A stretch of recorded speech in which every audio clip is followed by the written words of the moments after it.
Let's work on creating a really basic scatter plot. Now there's a whole bunch of graphs in Excel, but for the most part in chemistry, the one you'll use about probably 95% of the time is a scatter plot. So we are going to work on creating one of those together. First off, I am using Excel 365, so it's Office 365. If you're using a different version, it's going to look a little bit different. I'm on a PC. If you have a Mac, it's going to look a little different, but for the most part, it's going to be very similar. So just modify as needed. Google is your friend, but for the most part, these steps should work regardless of which version you are using. So to begin with, this is my data. So I'm pretending that this is a titration, and so I've got volume and then pH. I've already fixed this as a number. If you'll remember from previous, if you want to turn this into a number, you just choose number, you figure out how many decimals you need, and now it's all set up as a number. But even if you have it as general, the graph is still going to work fine. So when you're graphing, you can do one of two things. You can either highlight, so I left-clicked on the very first number, and I dragged to collect all of them. Or you can use keyboard commands, and these are helpful if you've got very, very long rows of data where you're finding yourself scrolling for hours to get to the very bottom of your data. So I hit Control, Shift, over and down, so that was right arrow down, and by doing that I selected everything. So once again I held the Control key down and then the Shift, and then I hit the right arrow to select everything to the right, and then down to select everything down, and those are just keyboard shortcuts that I find to be very helpful. Alright, so now that I've selected them, you can insert a graph in one of two ways. If you see on the bottom, there's this little button here. This is your Quick Analysis tab. And through here you can do a whole bunch of stuff. One of them is Chart and Scatter. And so if you kind of see how you hover over it, it'll show you the different kinds. For the most part, you want this. You want the scatter plot. Cluster, that's for biology. Line, not typically used, okay? These are different. You want scatter. If you don't click on this button, you can also go to Insert, Charts, and then you see the little one that looks like bubbles. That's your scatter. And if you hover over it, it'll show you that it's a scatter plot. So you click, and then normally you want the one that's just dots. You could also choose like a smooth line, but for the most part, dots are going to work great.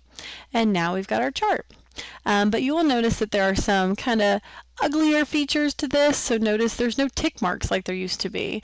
And then there's a bunch of grid lines. Some people like grid lines. Some people, like me, do not. And then there's chart titles, but there's no axes titles. All right, and so you need to add each of those things. So to do this, I would add my name. So maybe Hyatt Trial 1, or however you want to do, vinegar titration or something. This would not be vinegar, but you know, whatever. So it's just a titration. And then we've got a little plus mark here, and we would want to add our axes titles. And so now this is where you can label your things. So notice this axis that I'm working on right now, this is my x-axis, so this would be volume, and that's milliliters. So in order to do that, I just clicked on the title and then clicked a whole bunch, and that's going to highlight it, and that's going to allow me to just type right over it. Okay, so that's my one axis and the other. If you are like me and have a little bit of OCD, Microsoft has changed their templates and now everything's gray. It looks better when you print, in my opinion, if you change all of this font to be black, and it's just going to make it look a little crisper and a little bit better. So if you just change that to black, it's all going to look a little better. Okay, so you just click, click, click. Alright, now I personally do not like grid lines, so I just click on it and hit the delete button.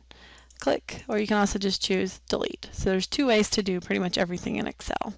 Now there's one last thing I recommend doing, and so that is changing this line. Once again, it's gray, change that to black just so you can see it really well.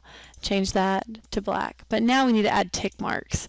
So to do that, you click on it, and then this format axes thing should show up. If not, you can click some of these buttons and you will this will eventually show up for you. So I've got format axes.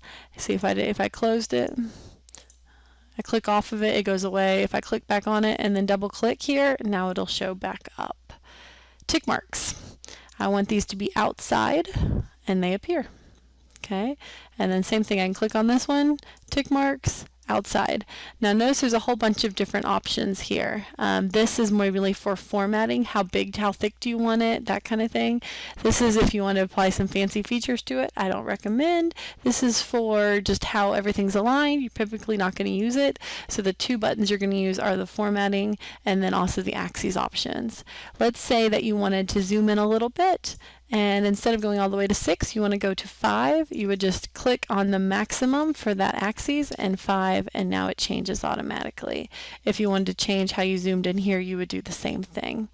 These units here are for where you want your tick marks to be. So right now they're spaced one apart. If I wanted maybe tick marks every half, which I don't see why you'd want that, you would just type in a half and it would change it. And so notice how the axis changes. And now that is your graph.